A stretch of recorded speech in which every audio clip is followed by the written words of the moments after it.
빌립보서 2장 12절 말씀 우리 한 절만 함께 합독하도록 하겠습니다. 2장 12절입니다. 함께 읽죠. 시작.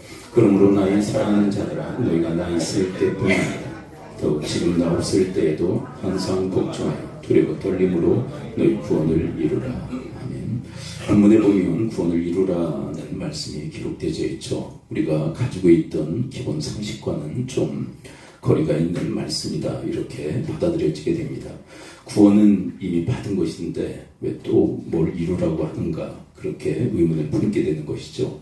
하나님께로도 받았는데 그럼 우리가 뭔가를 보태야만 되는가 뭐 이런 의구심도 갖게 되어집니다. 근데 이런 의구심들 또 우리의 의문들을 다 해결하기 위해서는 우리의 구원의 여정, 구원의 서정에 대해서 우리가 이해할 필요가 있습니다. 구원이 어떻게 이루어지는가? 그냥 단회적으로 끝나는가? 아니면 과정이 있는가? 성경에서는 과정이 있다라고 얘기를 하고 있는 거예요. 그런데 그 과정에 대해서 우리가 이해할 때 구원을 이루라고 하시는 이 본문이 이해가 되는 것이죠. 구원의 서정에 대해서 로마서 8장 30절은 우리에게 힌트를 주고 계시죠. 8장 30절 함께 읽어볼까요? 시작. 또 미리 정하신 그들을 또한 부르시고 부르신 그들을 또한 의롭다 하시고 의롭다 하신 그들을 또한 영화롭게 하셨느니라. 여러분 우리의 구원의 서정이 있다면 크게 세 가지로 나눌 수가 있게 되어집니다. 의롭다 하심, 칭의죠. 이신칭, 그리스도 예수를 믿음으로 의롭게 되는 것. 그 다음에는 영화라고 하는 것은 그리스도를 완전히 닮는 그런 완성된 상태를 의미합니다.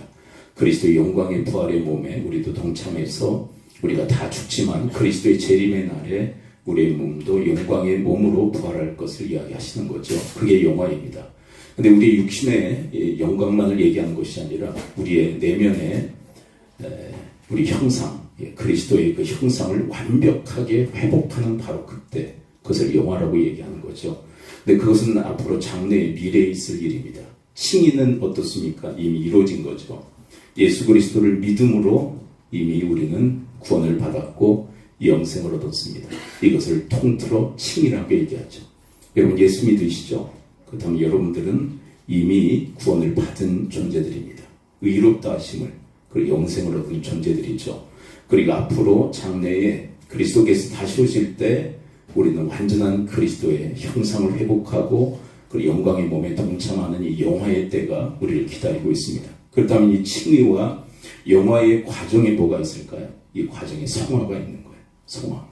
이 성화라고 하는 것은 그리스도의 형상을 닮아 자라는 그런 성숙의 과정을 의미합니다.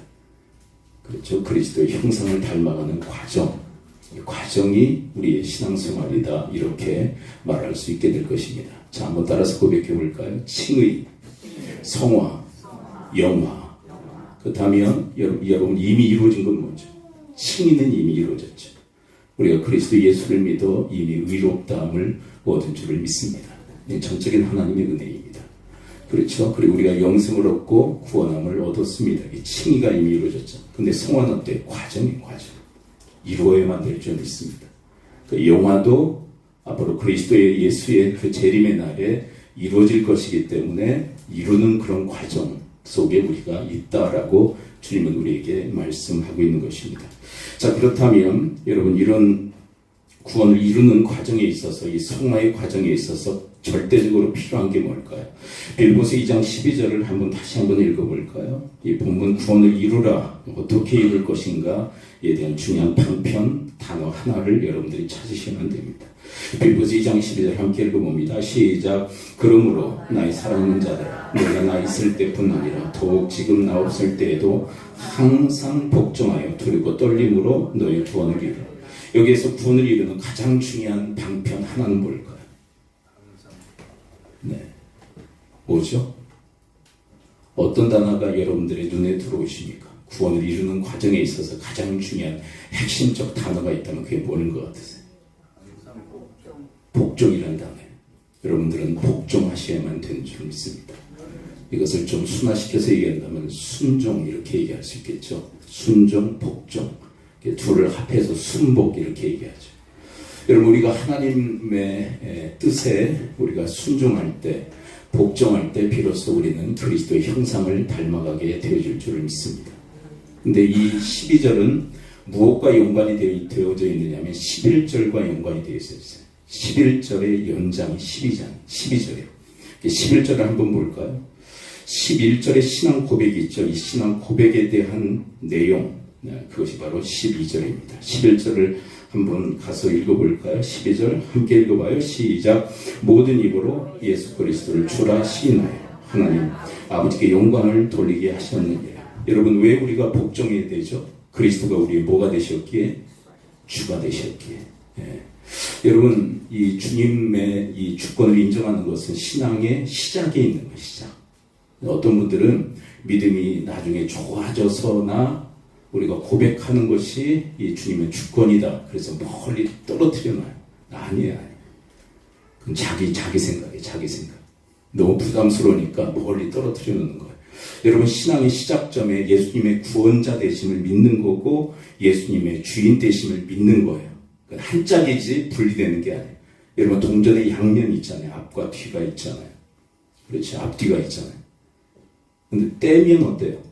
동전의 역할을 감당할 수 없는 거예요. 동전의 양면이 있듯이 이 구원, 우리가 신앙의 시작점에 구원자 되심과 주권에 대한 인정이 같이 맞물려 있는 거예요. 이걸 분리한다. 있을 수 없다. 성경은 이야기를 하고 있어요. 여러분, 우리가 예수 그리스도의 주인 되심을 인정한다면 12절에 복종의 삶을, 순종의 삶을 우리가 살아가야 할 줄을 믿습니다. 근데 이런 복종하는 삶도 하나님의 은혜이다라고 얘기를 하고 있어요. 그게 어디에 있냐면 13절에 기록되어 있습니다. 우리의 칭의도 은혜지만 우리가 이 그리스도께 복종하는 삶 또한 하나님의 은혜임을, 하나님의 능력임을 우리에게 강조하고 있습니다. 이제 13절 함께 읽어볼까요? 우리 어떻게 복종하게 되는가? 하나님의 은택에 그 향방이 있다라고 얘기를 해요. 2장 13절 함께 읽어봐요. 시작. 너희 안에서 행하시는 이는 하나님이시니 자기의 기쁘신 뜻을 위하여 너희에게 소원을 두고 행하게 하시나니. 자, 여기서 핵심적 단어가 뭘까요? 여러분, 어떤 단어가 복잡되십니까? 이 복종과 관련해서 하나님께서 우리에게 행하시는 일들이 있다. 근데 여기에서 여러분들의 눈에 포착되어지는 중요한 핵심적 단어는 뭐일 것 같으세요? 핵심 단어가 뭐죠? 뭐죠? 다시 한번 읽어봐요. 여러분들의 눈으로 여러분들이 확인하실 필요가 있어요. 2장 13절 다시 읽어요. 시작. 너희 안에서 행하시는 이는 하나님이시니 자기의 기쁘신 뜻을 위하여 너희에게 소원을 두고 행하게 하시나니. 여기에서 핵심 단어는 뭐죠? 그거 전에 뜻이에요. 뜻. 하나님의 뜻. 근데 이 뜻은 하나님께 있어서 어떤 뜻이라고요? 기쁘신 뜻이에요. 근데 이것을 우리 안에 소원으로 갖게 하신다는, 이게 좀 어렵죠? 이런 거예요. 하나님의 뜻을 내 뜻으로 품게 하신다. 네. 여러분, 하나님께서 여러분들 안에 이 역사에 그 은혜를 허락해 주시기를 축복합니다. 네. 하나님의 뜻, 그 뜻을 내 소원으로 품게 된다는 거예요. 근데 이 일을 하나님이 행하시는데 어떻게 이런 일들이 일어날까? 우리가 하나님 사랑하면 이런 일들은 자연스럽게 일어납니다. 여러분, 구약시대에 다윗은 하나님의 뜻을 물어가면서 하나님의 뜻을 찾죠. 그리고 그 뜻을 자신의 소원으로 품고 행합니다.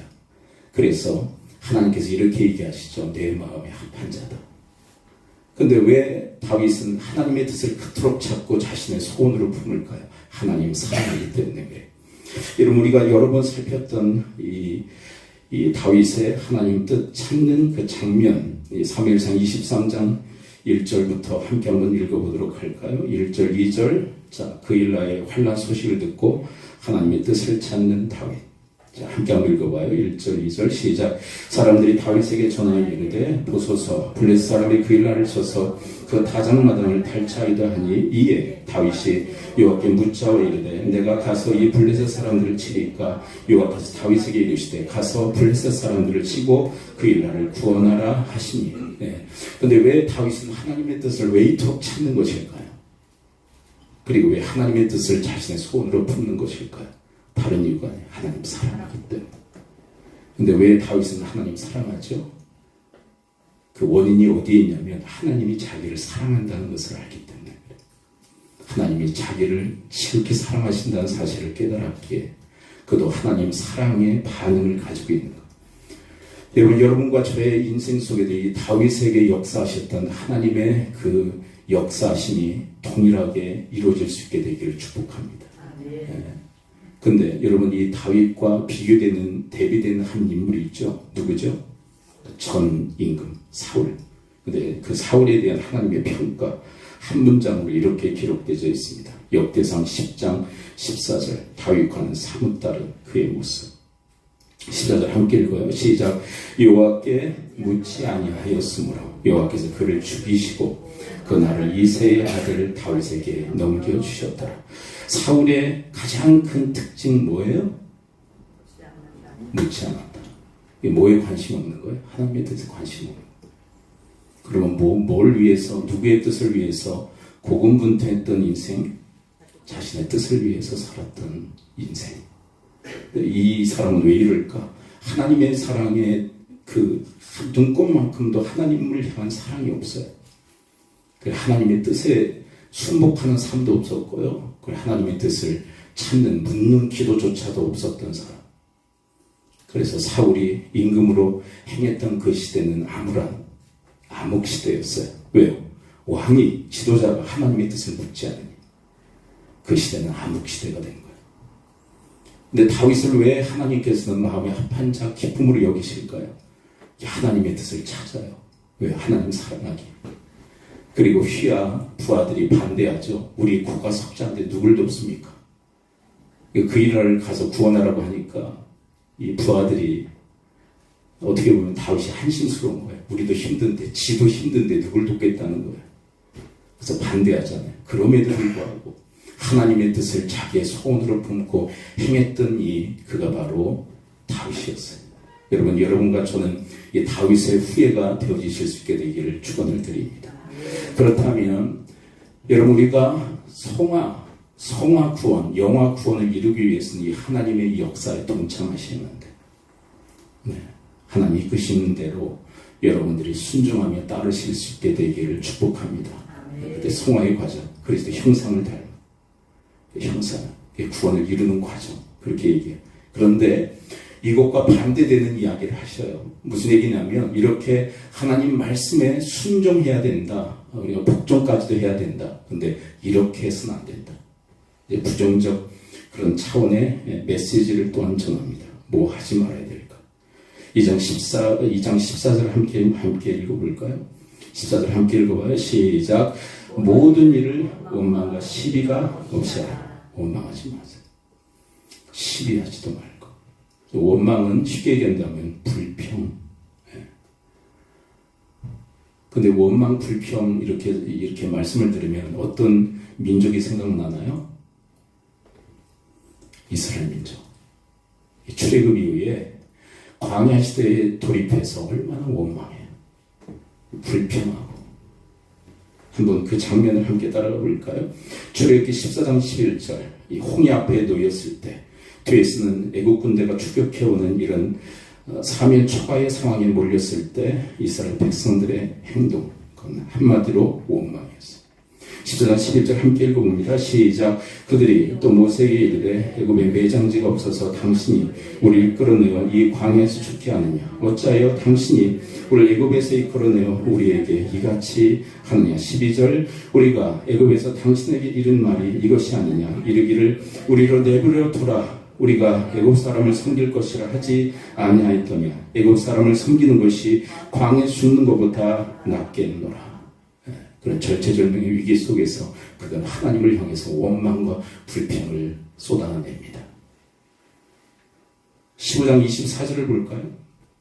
마실 물이 없었을 때는 어떻게 하는지. 출애굽기 15장 24 시작.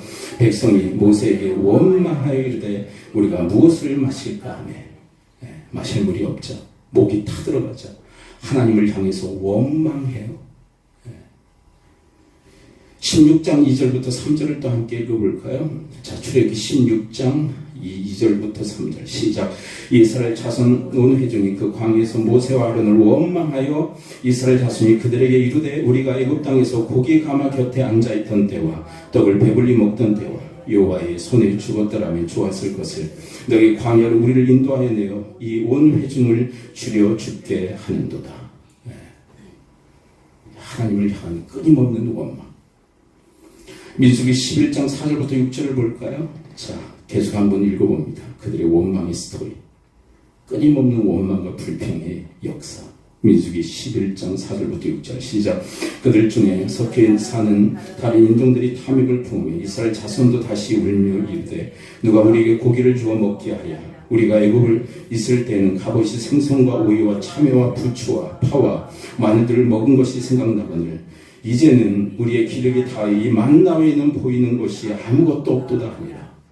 하나님께서 완전 식품 만나를 먹여주심에도 불구하고 하나님 괴기 없어요. 괴기. 우리가 얼마나 애굽에서는 호강하고 살았. 여러분 노예 생활하면서 무슨 호강이 있었겠어요. 광야 시대에 하나님의 인도하심과 보호하심 가운데 그 완전 식품 만나를 드시면서도 이들은 하나님을 향하여 옛날이 좋았노라고 고백하는 이 원망의 이 쏟아냄. 민수기 14장 2절부터 4절 이제 클라이막스에 이르게 됩니다. 그들은 어떤 원망을 쏟아놓죠? 가나안 땅을 앞에 놓고 이들은 하나님을 향해서 이렇게 원망을 쏟아냅니다. 2절부터 4절 한 달음 읽어볼까요? 시작. 이스라엘 자손이 다 모세와 아론을 원망하며 온 회중이 그들에게 이르되 우리가 애굽 땅에서 죽었거나 이 광야에 죽었으면 좋았을 것을 어찌하여 여호와가 우리를 그 땅으로 인도하여 칼에 쓰러지게 하려 하는가. 우리 처자가 사로잡히는 애굽으로 돌아가는 것이 낫지 아니하리야. 예 서로 말하되 우리가 한 지관을 세우고 애굽으로 돌아가자 하매. 하나님이 이게 다 듣고 계시단 말이에요. 하나님이. 그래서 이 14장에서 무슨 얘기를 하십니까? 28절에서 너희 말이 내 귀에 들리는 대로 내가 너희에게 행하리니. 여러분 원망하고 불평하면 다 나에게 돌아오게 됩니다. 그러면 여러분들의 입술을 통해서 하나님의 철철 넘치는 하나님의 은혜에 대한 감사의 고백들이 쏟아져 나올 수 있게 되기를 축복합니다. 우리는 오직 감사하는 존재들이지. 우리가 지난주에 겸손에 대한 메시지 듣지 않았나요? 겸손이 뭐죠? 모든 게 하나님의 은혜입니다. 그래서 겸손은 감사와 맞닿아있다. 여러분 감사하는 자가 바로 겸손한 자인 줄 믿습니다. 모든 것이 하나님의 은혜인 줄 믿기에 감사하는 것. 여러분들의 일생 속에 질곡의 인생이 있다 할지라도 첩첩산중과 같이 고난과 또 고난이 여러분들의 인생 속에 있다 할지라도 그것 또한 하나님께서 나의 유익을 위해서 허락하신 줄 믿고 그 한복판에서 주님 앞에 지난 감사의 고백을 드릴 수 있게 되기를 축복합니다. 여러분 그걸 주님이 들으시고 그대로 이루신다. 그리고 그게 합당하지 않던가요? 이에 대해서 고린도전서 10장 10절은 이렇게 이스라엘 백성들을 향하여서 결과적으로 평가를 내립니다. 10장 10절 함께 읽어볼까요? 시작. 그들 가운데 어떤 사람들이 원망하다가 멸망시키는 자에게 멸망하였나니 너희는 그들과 같이 원망하지 말라. 그들은 누구죠? 이스라엘 백성들. 사도 바울이 이스라엘 백성들, 그들은 원망하다가 멸망시키는 그분에게 망하고 만 존재들이라고. 그러므로 너희들은 원망하지 말라고. 제발 원망하지 말라고. 여러분, 근데 우리가 왜 원망할까요? 여러분, 하나님의 뜻이 이루어지지 않아서 원망하는 걸까요? 왜 하나님의 뜻이 이루어지지 않나요? 여러분, 하나님의 뜻이 이루어지지 않아서 원망합니까? 그런 경우는 없어요. 너무 속상해. 하나님의 뜻이 이루어지지 않아서 너무 속상해. 그런 사람도 찾아보기 어려워요. 그렇다면 누구의 뜻이 이루어지지 않기 때문에 원망하는 걸까요? 누구의 뜻? 내 뜻이 이루어지지 않으니까 원망하는 거예요. 내 뜻이. 내 생각대로 안 되니까 원망하고 불평을 쏟아놓는 것입니다. 여러분, 왜 이 원망이라는 말씀이 하나님의 뜻에 복종해야 된다는 말씀과 맞닿아 있는지 아시겠죠?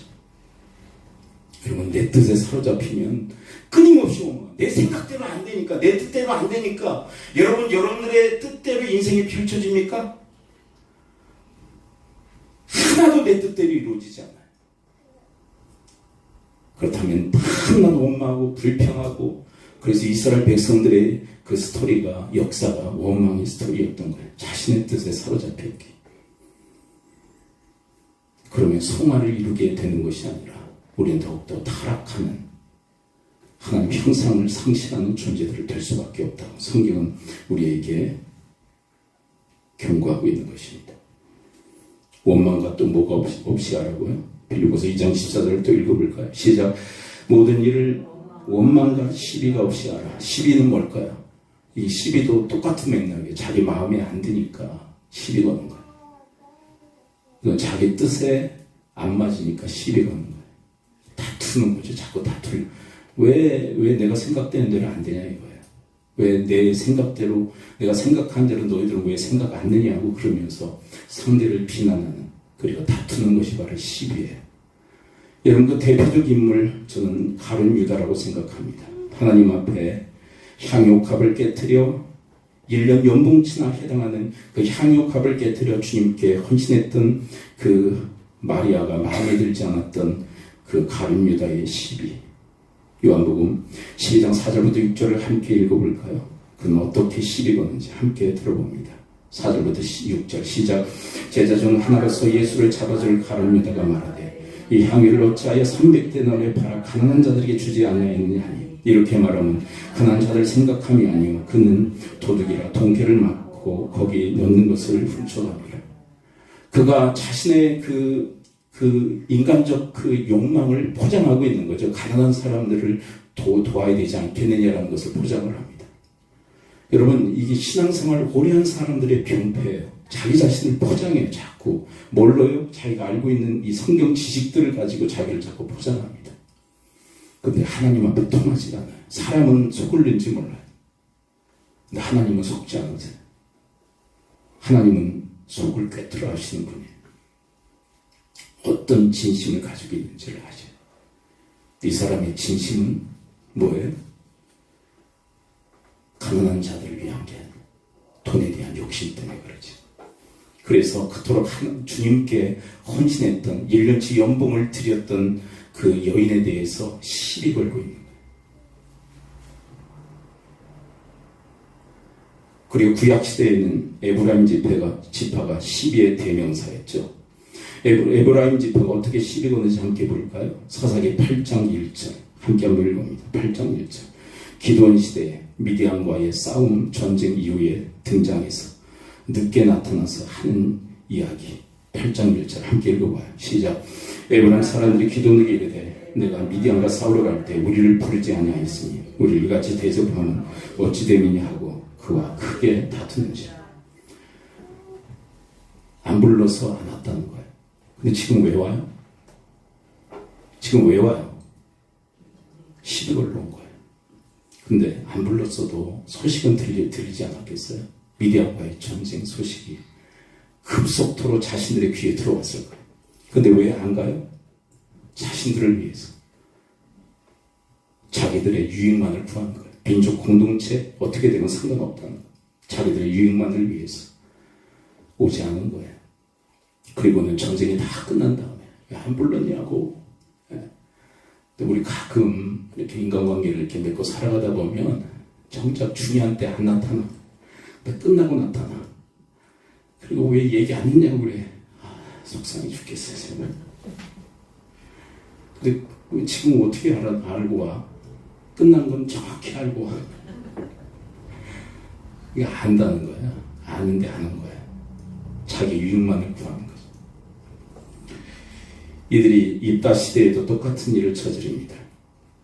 사사기 12장 1절 함께 읽어볼까요? 시작. 에브라임 사람들이 모여 북쪽으로 가서 입다에게 이르되 내가 암몬 자손과 싸우러 건너갈 때 어찌하여 우리를 불러 너희와 함께 가게 하지 아니하였느냐. 우리가 반드시 너와 내 집을 불살이를 하니. 2절 죄송합니다. 여기까지. 여러분, 입다 시대에도 또 나타나서 그들은 시비를 걸어요. 근데 입다가 누구죠? 깡패 출신이에요. 한마디로 깡패 출신. 근데 그가 하나님의 붙들려 사사로서 사역을 하게 됐는데 아주 거친 인생을 산 사람이, 기도원과는 완전히 다른 사람. 근데 여러분, 이 12장의 사사기 12장의 에브라임 지파와 8장의 에브라임 지파는 동시대의 사람일까요? 시대가 다를까요? 시대가 달라요. 이게 무슨 얘기예요? 12장의 에브라임 지파는 후손들이에요. 근데 후손들이 똑같다. 왜 그럴까요? 전 이렇게 영향력을 미쳤다고 생각해요. 후손들에게 무용담처럼 얘기한 거예요. 야, 우리가 기도원에 가가지고 말이야, 따졌더니 말이야, 고개를 팍 숙이더라고. 근데 그게 뭐예요? 너희들도 그렇게 하라는 얘기 아니에요. 그 얘기를 후손들에게 전하고 또 전하고. 그것이 12장의 이 입다 사사시대까지 영향을 미쳐서 그들이 이렇게 똑같은 일을 저지르고 있는 거예요. 여러분, 어떤 분은 그런 얘기를 해요. 부모 세대는요, 하나님을 대신하는 그런 권위를 지닌 그런 세대라고. 부모는요, 하나님을 대리한 하나님께서 부여하신 그 권위를 지닌 존재들. 그래서 어느 정도로 자녀들에게 영향을 미치느냐, 하나님께서 우리에게 영향을 미치듯 부모들은 자녀들에게 영향을 미치는 존재들이에요. 그런 권위를 부여하셨기 때문에. 부모가 시비 걸기 시작하면 그 자녀들도 시비 거는 그런 후손들, 후대가 될 가능성이 커요. 여러분, 부모가 원망하고 불평하면 자녀들도 원망하고 불평할 가능성이 커요. 여러분, 위대한 유산이라고 하는 책이 있어요. 여러분들 한 번쯤 필독하셨으면 좋겠어요. 위대한 유산. 근데 그 위대한 유산에 어떤 기록이 되어져 있냐면, 감사하는 자들에게는 유일한 특권이 있게 된다. 감사하는 자들이 어떤 특권이 있을까요? 감사의 유산을 물려줄 수 있다. 여러분, 우리 자녀들에게 물질 유산 물려줘야 돼요. 저는 아이들의 몫에 물질 유산이 있다고 생각해요. 근데 여러분, 아이들에게 신앙 그리고 이런 중요한 인생의 가치들이 없는 물질만 물려주면 물질이 그 아이들을 망칩니다. 아이들에게 진정 하나님을 향한 그 감사의 그 믿음의 유산, 감사의 유산을 물려줄 수 있다면 우리 아이들에게 복이 되고 또 아이들을 하나님께서 인정하시고 보장하시는 삶으로 안내하는 그런 부모의 역할들을 우리가 감당하게 되어줄 줄을 믿습니다. 이 에브라임 지파와는 다른 유다 지파. 유다는요, 그 야곱의 넷째 아들이에요. 근데 책임지려고 해요. 한때는 잘못도 했죠.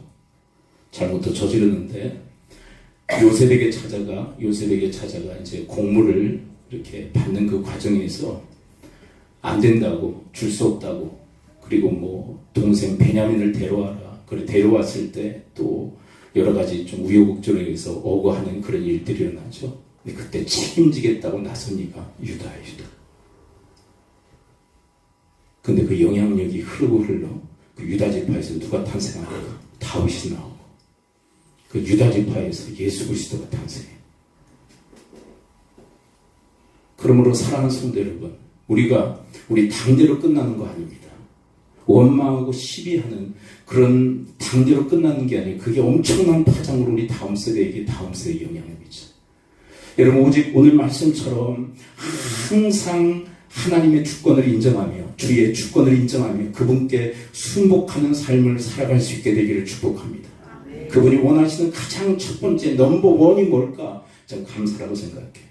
여러분, 입술이 열릴 때마다 감사 고백하며 살아가는 여러분과 저의 인생이 되어지시기를 축복합니다.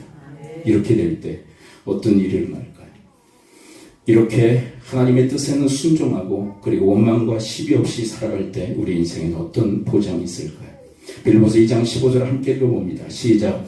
이는 너희가 흠이 없고 순전하여 어그러지고 거스르는 세대 가운데서 하나님의 흠없는 자녀로 세상에서 그들 가운데 빛들로 나타나며, 한마디로 이렇게해서 너희들이 하나님의 흠없는 자녀가 돼서 세상에서 빛을 발하게 될 것이다. 아멘.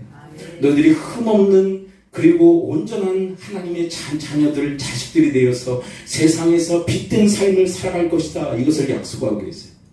근데 여러분, 하나님의 뜻에 순종도 안 해요. 그리고 하나 원망하고 시비 거는 인생을 살아가면 이런 세상에서 우리는 어둠에 함몰된 인생을 살아갈 수밖에 없다. 우리는 빛으로 부르심을 받았는데 캄캄한 그 어둠 속에서 살아가며 빛을 잃어버리는, 이런 빛을 잃어버리면 타락하는 거 아니에요? 그러니까 세상에 동화된 인생, 어두운 세상에 함몰되어져서 같이 어두운 컴컴한 인생을 살아간다면 그것은 하나님의 자녀답지 못하다라고 주님 이야기를 하십니다. 여러분, 특별히 원망과 시비하고 다투는 인생이야말로 어둠에 함몰된 인생이라는 것을 우리에게 강력하게 경고하고 있는 거예요. 원망하지 말라고, 다투지 말라고, 감사하며 하나님의 뜻에 순종하는 삶을 살라고 그렇게 우리에게 강력하게 메시지를 전하시는 주님의 음성을 따르며 순종할 수 있게 되기를 축복합니다. 여러분, 어떤 상황에서도 여러분 감사하시고 그 어떤 상황 속에서 하나님의 뜻을 헤아리고 찾으셔야만 돼요. 저는요, 뭘 결정할 때 우리 한국 사람들은 뭘 중요하게 여기느냐면 빠른 판단을 중요하게 여깁니다. 우리 한국 사람들. 근데 하나님께서 우리에게 말씀하시는 건 이겁니다. 바른 판단을 요청하세요. 여러분, 빠른 판단이 중요한 게 아니라 바른 판단이 중요한 줄을 믿습니다. 우리로 하여금 바른 판단을 하게 하시는 분은 하나님밖에 없어요. 기쁘신 뜻을 따라 우리에게 소원을 두고 행하게 하시는 그 하나님의 그 인도하심 따라 하나님께 귀를 기울이고 주의 말씀을 펴 하나님의 뜻을 찾고 찾는, 그리고 그 뜻을 찾았을 때 나의 기쁨의 소원으로 품고 행하는 여러분과 제가 되어지기를 축복합니다. 그러면 흠없고 순전한 하나님의 자식들로 세상에서 빛들로 나타나게 될 것이라고. 여러분, 이 사회가 얼마나 혼탁하고 얼마나 어둡습니까? 지금 6.3 대통령 선거를 앞두고 양친형이 갈라져서 얼마나 대판 싸우고 있잖아요.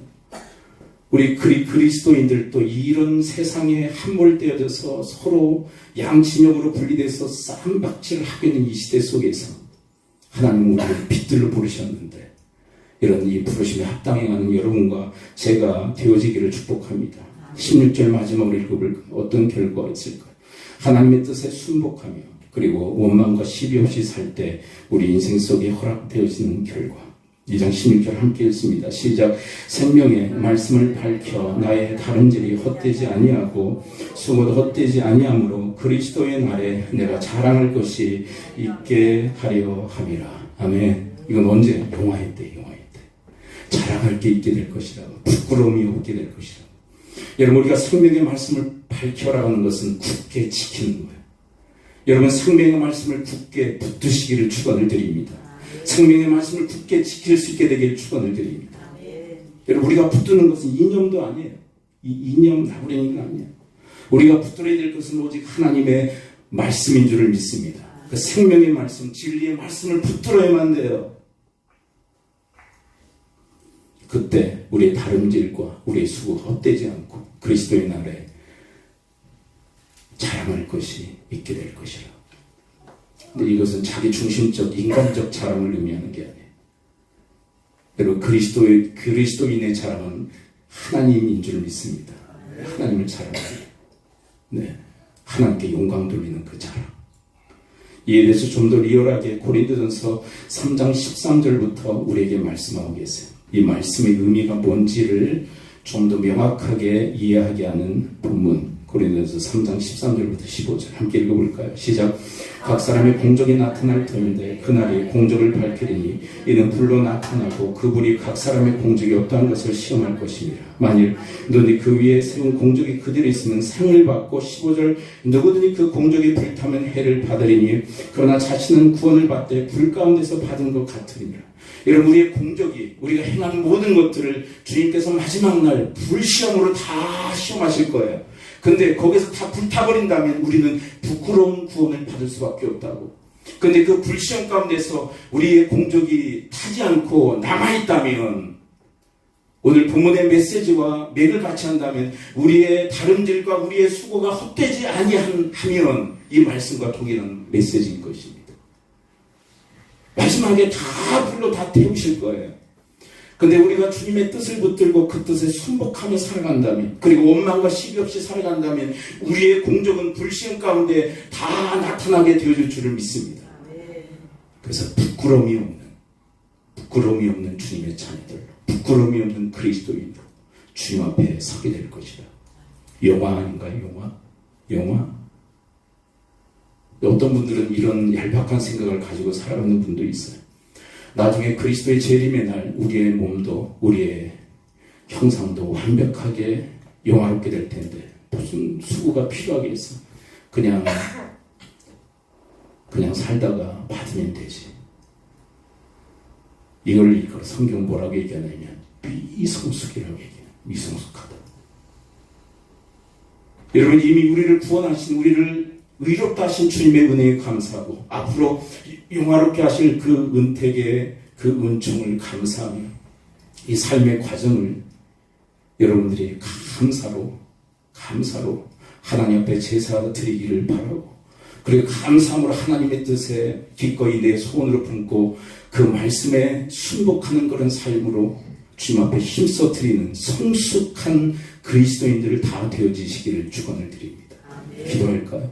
이제 우리 함께 기도하며 주님 앞에 나가기로 합니다. 하나님, 저희들을 도와주셔서 이미 구원을 받았지만 아직 이루지 못한 그 구원 이루게 해 주옵소서. 근데 이 일도 하나님의 은혜로 말미암는데 저희들 안에서 기쁘신 뜻을 따라 소원을 두고 행하게 하시는 하나님의 그 인도하심 따라 하나님 사랑하기, 하나님의 뜻을 분별하는 일, 찾는 일에 힘쓰고 그 뜻을 내 소원으로 품고 힘써 행하는 저들의 일평생의 삶이 되어 날마다 그리스도의 형상을 담게 하여 주옵시고, 마지막 날 그리스도의 그 재림의 날 우리의 다름질과 우리의 수고가 헛되지 아니하고 하나님 앞에 부끄러움이 없는 그리스도인 하나님의 자녀들로 온전히 그렇게 설 수 있도록 하나님 저희들을 도우시고 인도해 달라고, 하나님 항상 순복함으로 구원을 이루는 저희들이 되어지도록 인도해 달라고 우리 합심 통성으로 주님 앞에 기도하며 나가도록 하겠습니다.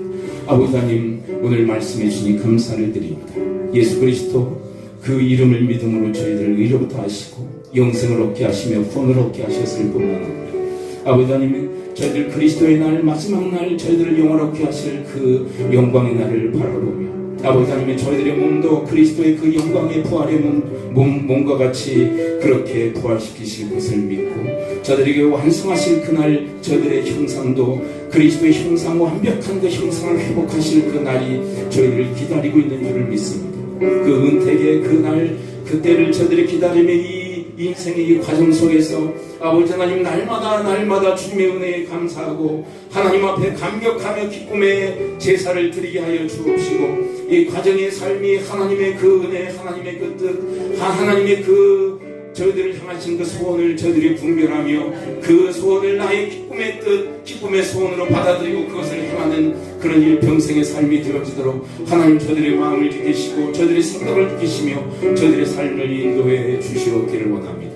아버지 하나님, 저희들을 붙들어 일으켜 세워 주옵소서. 아버지, 저희들을 긍휼히 여겨 주시옵소서. 여전히 저희들은 미성숙에 시달려 그 미성숙의 인생을 살아갈 때가 너무나도 많습니다. 그리스도의 형상은 저 멀리에 떨어진 듯한 도리어 타락한 그런 본성에 짓눌려 살아가는 때가 너무나도 많습니다.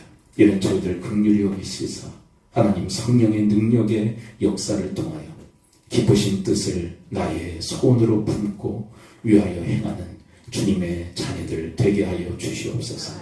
그리스도의 날에 저희들의 다름질과 수고가 헛되지 아니하고 그날 하나님 영광을 드러내고 나타내 주님께 크게 기뻐하는 자들 되어지도록 인도해 주시옵소서.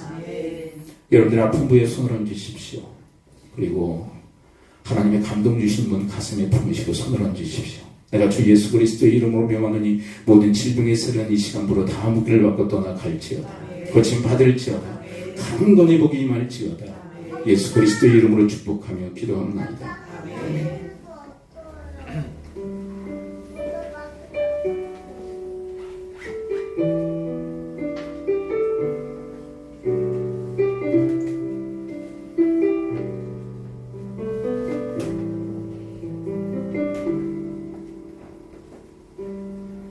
당신은 시간을 뚫고 이 땅 가운데 오셨네. 우리 없는 하늘 원치 않아 우리 삶에 오셨네. 자신의 편안 버리고 우리에게 편안 주셨네. 가장 낮은 자의 모습으로 우리 삶에 오셨네.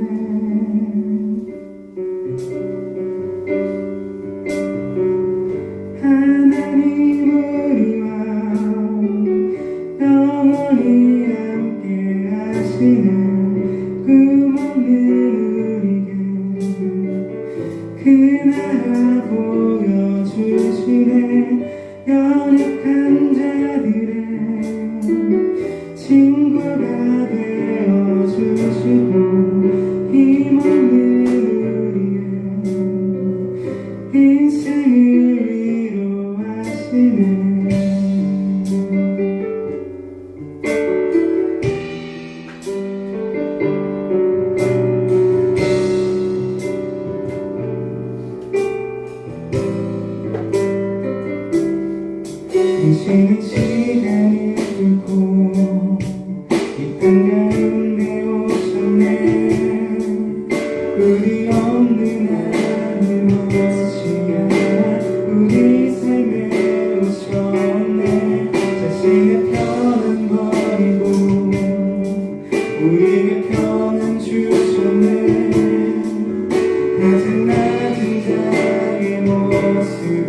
영원히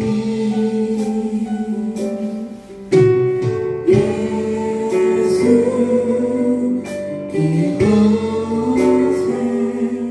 우리와 함께 영원히